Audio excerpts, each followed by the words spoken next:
Hey, what's good, my fellow masters? The much anticipated Shisho Fest lottery event is at hand. Why refer to it as Shisho or Scáthach Fest? Well, simply put, Scáthach is calling the shots here, and in a bunny girl outfit no less. Though its official title for the English version is Land of Shadows Battleground Blitz, a cat, a bunny, and a Holy Grail War.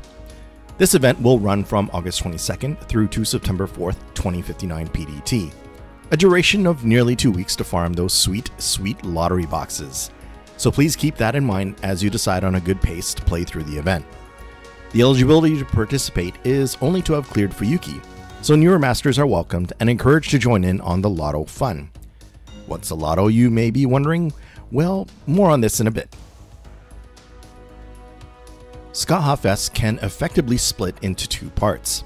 Now, unlike last year's Guildfest Battle in New York, Land of Shadows Battleground Blitz departs from the tournament-style challenge quest battles, which would normally make up the first part. Instead, this will be NA's first Grail front style event. It's effectively a new event gameplay mode that introduces a type of battlefield map where you move your servants around in such a way to attack enemy servants to hopefully gain a numerical advantage. It's supposed to be an abstraction of a Holy Grail War, where you and your servants are pitted against another master with their servants. More details on the mechanics of the Grail front later on in the video. There will be 7 Grail fronts in total, which will be released in sequence per the schedule indicated here. Clearing each Grail front will provide 1 tier of the Holy Grail, which is effectively a Grail fragment, plus 1 summon ticket, a few hundred of the lotto currency, plus 5 of a gold tier ascension skill material, the type differing per the Grail front. Collect all 7 tiers of the Holy Grail to exchange for 1 full Holy Grail. I believe this can be done from the event shop, most likely after clearing the epilogue. For the second part of the event, there is the aforementioned lottery aspect. A series of free quests will unlock which players can repeatedly clear to gain event currency, including the lotto currency. For Shisho Fest, these are dog tags. There will be 3 rounds of free quests, with each round or phase consisting of 6 different levels of difficulty. There is a release schedule for each free quest phase as indicated here. Phase 1 will be unlocked and available from the start of the event to August 24th, 2059 PDT. Phase 2 from the 24th to the 27th, and Phase 3 from the 27th to September 4th. Please note that once the allotted time for a particular phase has elapsed, its associated free quests will no longer be available. If you were to clear every free quest from all 3 phases at least once, a total of 3 bronze, 6 silver, and 6 golden apples can be obtained, along with 300 mana prisms. To summarize, clear the main quest prologue to gain access to the first Grail front and the first phase of free quests. Clear the available Grail front to obtain the Holy Grail fragment, summon ticket, and other goodies. While waiting for the next Grail front to release, farm the free quests available to obtain dog tags and other event shop currency. Rinse and repeat as much or as little as you desire. One additional note about the main quest, it's really minimal. Basically, just consisting of a prologue and an epilogue, with the 7 Grail fronts being the main body of the story. As such, only 2 Saint Quartz can be obtained from the main quest of this event. The Grail front is relatively straightforward. When first entering a Grail front, you will see some set class icons. You will need to choose servants among your roster that correspond to the appropriate class icon. So unfortunately, you won't be able to field a bunch of rulers from the get-go. Tap inside the frame in order to select a servant.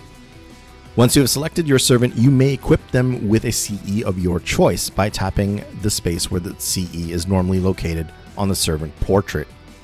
Keep in mind that you will still have a total cost limitation, so it probably won't be possible to field all SSR servants equipped with all 5-star CEs.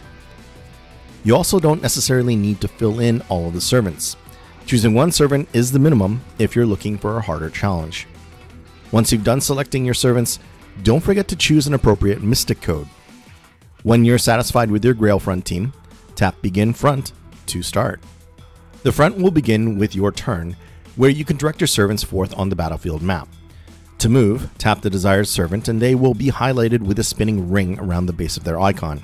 The spaces they can move will be displayed along with the movement points needed for that action. By tapping one of the spaces, your servant will move there assuming they have enough actions remaining. As long as you have the available movement points and actions, you can move any servant or your master avatar multiple times within a turn. Keep in mind that attacking enemy servants or their master will use up movement points as well. 5 moves are expended for moving one space, and 10 moves are expended for attacking a space. Once all the moves have been exhausted, tap end of turn to proceed and the enemy turn will commence. Note that skill cooldowns will progress when you have finished your turn. Just a quick note, it is possible to switch the positions of your servants if a space is already occupied by another of your servants. Though keep in mind that this will be treated as 2 servants moving, so 10 movement points will be used, and each servant will use up 1 action as indicated by the gold number at the top right of the servant's icon. When you're ready to attack, simply choose the servant you wish to attack with and then move them to a space that is occupied by an enemy servant or master. If it's an enemy servant, a familiar battle screen will come up and the battle will progress as it typically would, with some differences. The attacker will go first. Be mindful of this as the enemy servants can initiate the attack and gain the advantage of going first. The number of turns allotted for the battle is dependent on the number of servants used to initiate the attack. In the example shown here, it's just Artoria attacking, so the battle will just be 1 turn. In order to initiate an attack with more than 1 servant, ensure another one of your servants is located in an adjoining space next to the target. In the example indicated here, if the player's Medusa was in the space next to Emiya, then Artoria's attack would have included both of them. This can be key as if your servants have actions available, multiple attacks can be initiated in sequence to quickly overwhelm the enemy target. Likewise for defending, if your servant is in a position to be attacked, then if you have another servant in the adjoining space next to them, they will join the battle. As such, with looking at the positioning of Babbage and Uriel in the example here. There will be times when you find one of your servants on the losing side of a battle. When that happens and your servant's HP bar is depleted, their breakpoint will be used up, and their quote-unquote second HP bar will take over. So effectively, each of your servants need to be defeated twice in order for them to be removed from the field. This mechanic also exists for enemy servants. If you manage to defeat all enemy servants, then you will win the Grail front. Both you and the enemy master can initiate attacks as well, but only against each other. Masters cannot attack servants directly, though servants can attack masters. As shown here, masters will have an endurance gauge with 3 bars. Once the 3 bars are depleted on the enemy master, then the Grail front victory is yours. So basically, there are 2 victory conditions for either side: defeat all servants or directly eliminate the master. Some additional things about battle. If your servant was immobilized by an effect like stun at the end of a battle, then upon returning to the map, the effect will be removed. If this happens during your turn, then the effective servant will also have an action used up as well. The status effect will still be removed even if there are no actions remaining for that servant during your turn. Any critical stars that are unused at the end of the battle will be split among your servants on the field and can then be carried over to the next battle. And lastly, on the battlefield map, you will notice certain spaces will have special items that are effectively buffs. If your servant can get them first, then that's great. If enemy servants get to them, then it may be a little troublesome. If this is your first Lotto event, here is a general breakdown of how it works. Farm the free quests for dog tags. Use those dog tags to roll the Lotto. 20 dog tags will get you 1 10 roll. Each Lotto box contains around 300 reward items in its lineup, so to clear it all, 600 dog tag currency will be needed. As long as you have the dog tags, you can keep rolling until all 300 items have been obtained. So keep going until the Lotto box is empty, as it were. And after that, you have the option to reset the rewards lineup and go through the process again as much as you like. Or rather, as much as you're willing to farm up dog tags, since there is no limitation to how many times you can reset the rewards lineup. So since we know we can repeatedly claim lottery rewards as long as we have dog tags to spend, let's take a closer look at these rewards. The first 10 Lotto boxes or reward lineups contain 1 grand prize each as shown here. Rewards lineup 1 through 5 will have a beast's footprint as a grand prize. Lineup number 6 has a crystallized lore, and the remaining lineup 7 to 10 will provide 2 of each HP and attack gold foes combined. Note, you will be unable to reset the lineup until its grand prize has been obtained, at which point, if you so choose, then you can reset immediately to move on to the next lineup with its grand prize. However, this is not recommended. The only time you should reset the lineup is when you have collected all of the items in the lineup. The first 10 reward lineups will also contain 1 golden apple and 2 silver apples each. Every reward lineup will provide 2 phoenix feathers, 2 eternal gears, 3 heroes proofs, and 3 evil bones. 1 secret gem for each of the 7 main classes, plus 2 magic gems and 2 gems for each of the 7 main classes. 45 mana prisms, 25 4-star EXP cards, 15 3-star EXP cards, 11,100 friend points, approximately 4.5 million in total QP rewards, and finally, there will also be 4 Demon Boar plushies, which are a special event shop currency and can also be sold for 500,000 QP each at the end of the event. Considering that the reward lineup can be reset with the only limitation being how many dog tags one can farm, this Shisho Fest Lotto event provides an excellent opportunity to stock up on feathers, gears, and especially proofs and bones since many servants need those mats in large quantities.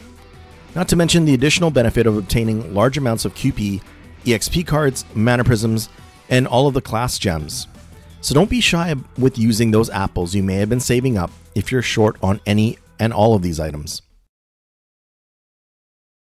However, in the interest of future planning, it's worthwhile to note the December Christmas 2022 event will also be a lottery. The majority of the rewards lineup of the Christmas Lotto is the same as far as class gems, mana prisms, EXP cards, and QP. But as for the Ascension materials, the Christmas Lotto event will offer horseshoes, Yggdrasil seeds, void dust, and spinal fluid among the Lotto box rewards, plus an exchange ticket in each lineup that can be used to choose from either a Tearstone, Leyline Spiritron, or a Soundless Bell. So depending on your overall material needs, you may want to save a decent reserve of apples for the Christmas Lotto. But if you're like me and plan to farm Shisho Fest pretty hard, but also need the materials from the Christmas Lotto, it would really help to know how many apples one can expect to gain between now and then. So, here it is. Including the apples obtainable from the Christmas 2022 event itself, one can gain up to 40 bronze apples, 67 silver, and 61 gold apples. Still a fairly decent amount of apples to use towards the Christmas 2022 Lotto event. Although, to further complicate matters, we shouldn't forget about the next Guda Guda event having a raid component. Though if we're strictly focusing on the most efficient farming, the Lotto events like Shisho Fest and Christmas 2022 offer the greatest efficiency. Again, the question of which event to spend apples on remains largely a matter of your account needs, though it is without a doubt that spending apples on Lotto events is a good usage of them.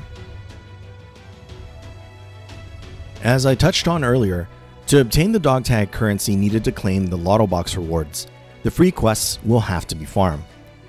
Again, there are 3 phases of free quests, with each phase having 6 different nodes from which to farm. Assuming the naming conventions remain the same, the nodes will be labeled as Conscript, Warrior, Knight, Imperial Guard, Hero, and lastly, Legend. All of the nodes will cost 40 AP except for the Conscript, which will only cost 30 AP. And as the labels imply, each node will progressively get more difficult, with Conscript being the easiest and Legend the hardest, being ranked level 90 plus. Now typically, the best free quests to farm are the ones ranked level 90 or 90 plus. In this case, either the Hero or Legend quests. But for newer players or ones with smaller servant rosters, try to focus on the node that can be consistently and comfortably farmed without taking an excessive amount of turns. Now let's take a look at each of the free quests with some drop rate info. For this first Conscript node, Waves 1 and 2 will have 3 assassin enemies each, and then on Wave 3 there will be 3 Saber class servants.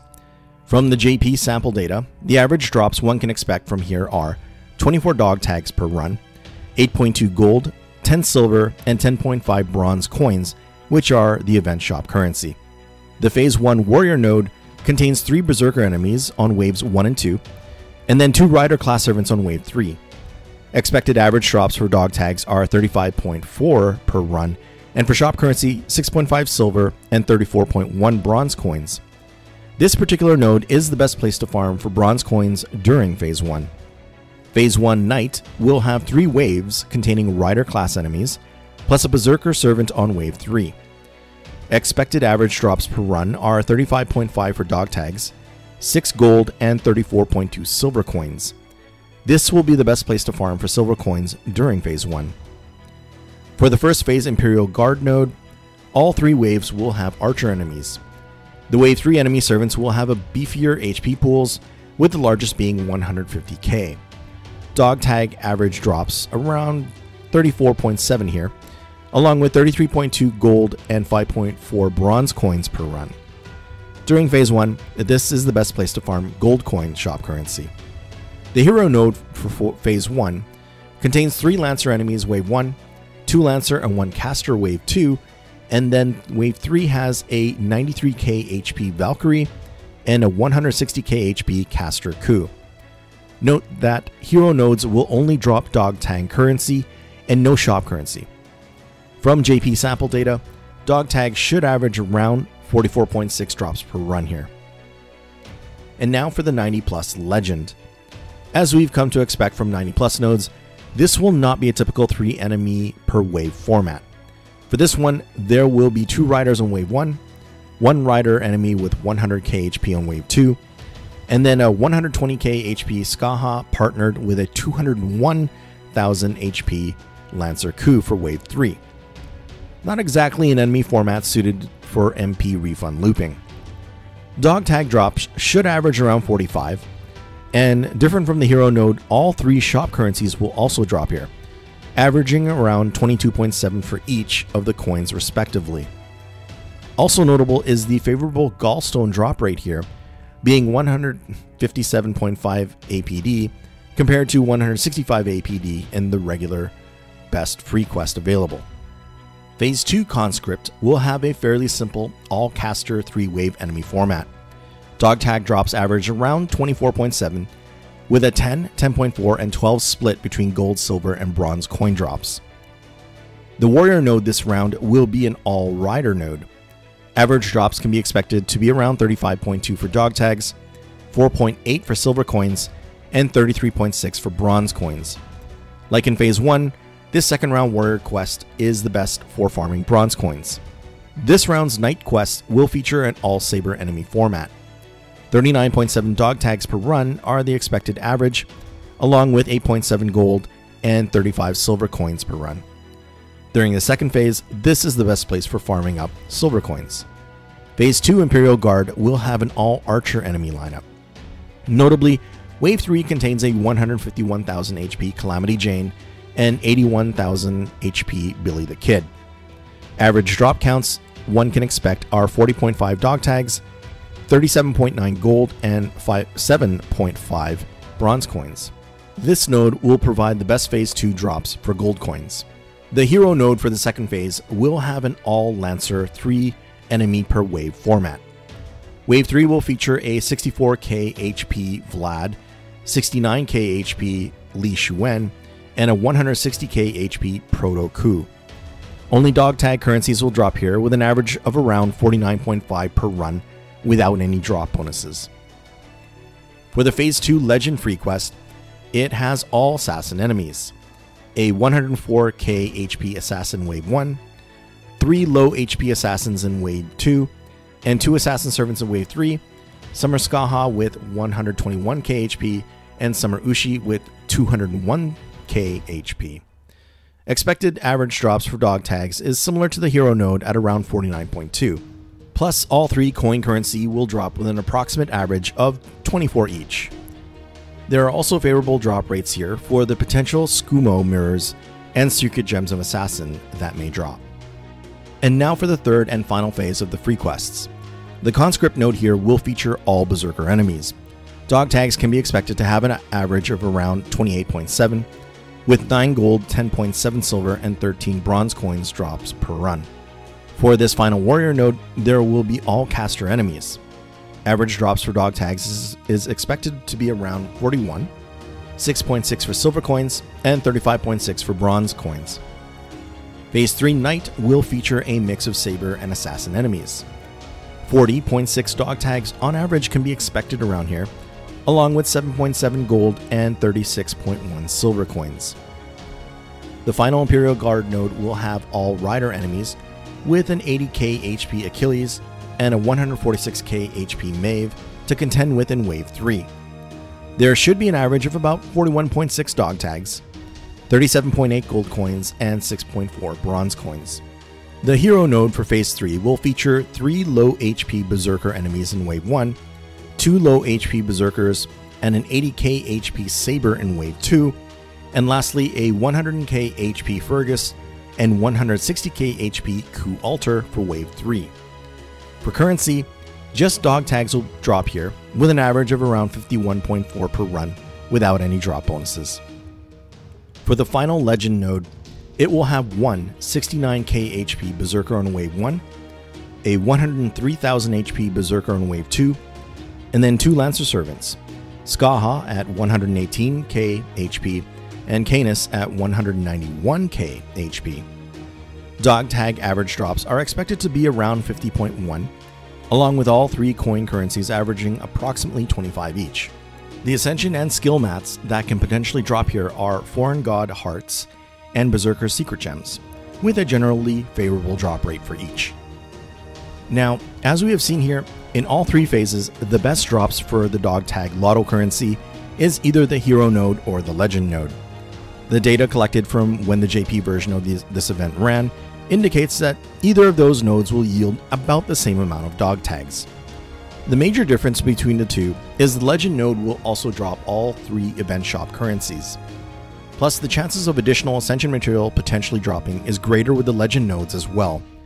I only highlighted this aspect on the legends since the other nodes all have very poor drop rates for Ascension material drops. Thus, in terms of item drops, whether currency or material, legend will prove to be the most efficient. However, the issue with legend lies with its irregular enemy format, which makes 3-turn NP refund farming difficult. And that's where the hero node has the advantage. If you happen to be fortunate to have a good double Castoria Arts looping team, or a trusty double Scotty Quick looping team, then farming the hero node may prove more advantageous for you. Ultimately, it will depend on your available servants and preferences. To help with the farming, there is an event damage bonus available, and this time all servants have it. Although the actual damage bonus scales with the rarity of the servant. So as indicated here, 5-star servants only receive a 20% bonus to damage, and it progressively increases as the rarity goes lower. 30% for 4 stars, 40% for 3 stars, 45 and 50% for 2 and 1 stars respectively. This will hopefully give a nice boost to those with smaller servant rosters that may have more 1 to 3 stars leveled up. Though note that this damage bonus is only applicable within the event's free quests. Another important bonus is from the 5-star event CE, Our Hearts Raised Up High. When equipped, it will provide a +1 drop to dog tag currency, +2 if max limit broken. There are 4 copies of the CE available for purchase from the event shop. Additional copies can be obtained from random drops from any of the free quests. So try to acquire the 4 copies of the CE from the shop as soon as possible in order to get a good start on accumulating dog tag currency. As if the rewards from the Lotto wasn't enough, there are more goodies that can be purchased from the event shop. You will need 3,800 total gold Scáthach coins to buy all of these items that include Foreign God Hearts, Primordial Lanugos, Reactor Cores, plus 10 monuments for each of the 7 main classes, and a couple of gold foes. If you're lucky enough to have Lancer Scáthach, then her new Spiritron dress, Piercing Bunny, will be of particular interest, I imagine. Total amount of silver Scáthach coins needed is 3,050 to buy all that's shown here, including Gallstones, Silver Crowns, Void Dust, plus 10 of each class pieces, and an attack gold foe. For the bronze Scáthach coin items, 2,500 total is needed to purchase everything. That includes Homunculus Babies, Spinal Fluid, Fool's Chains, an HP gold foe, plus 20 of each HP and attack silver foes. I mentioned earlier that the Demon War plushies that are among the LOTTO rewards is a special event shop currency. With it, you can buy 10 Eggs of Truth, 1 of each command code opener, and 3 code removers, plus 3 new command codes. The 5-star command code, Everyone's Girl Da Vinci, which when attacking with the engraved card will increase all allies' NP damage by 8% for 1 turn. The 4-star Nautilus Traveling 20,000 Leagues. This command code will provide 2 crit stars and remove 1 defense debuff from the equipped servant. And thirdly, the 3-star command code Mini Coup. When attacking with the engraved card, it will increase crit damage by 5%, plus remove 1 critical rate up buff from the enemy. As usual, to aid with obtaining the regular event shop currency, there are the limited craft essences obtainable through the event's Pickup Summon banner. We have the limited 5-star CE Crimson Teacher's Pointer, featuring Shisho herself in quite the alluring teacher's outfit. This CE will provide a +1 drop for gold Scáthach coins along with some very nice effects for quick servants. 40% starting NP charge, 15% quick card crit damage, 10% increase to quick performance, and all attack scaling. The 4-star CE Hell's Kitchen, which shows us a scene of Chaldea's very own version of Gordon Ramsay, Benny Enmasama, torturing,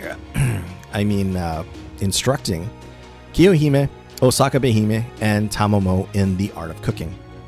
Equip this CE to gain a +1 drop bonus to silver coins.